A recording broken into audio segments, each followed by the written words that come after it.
alam mo lang natin is scarcity, inadequate, di ba? Insufficient. So, dadagdagan natin yan. So, lalalim na yung ating vocabulary. Paucity. Okay? I mean, kung gusto mong matutong magbasa yung kausap mo, you should extend your vocabulary. At I'm very thankful na natutunan ko itong paucity. Gagamitin ko na to sa mga correspondence na ginagawa. Paucity. Diba? So, yun. Butit para pag nag-narrate tayo, sabihin kasi kung may kausap tayong hindi Pilipino, diba? Yung mga foreigners knows about this word.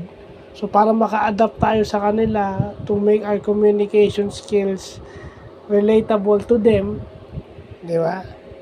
So, kailangan madagdagan yung ating English vocabulary na pwedeng i-apply sa business, sa law, at sa kung saan. So, paucity, ang ibig sabihin lang nun, inadequate, insufficient. So, yun lang po.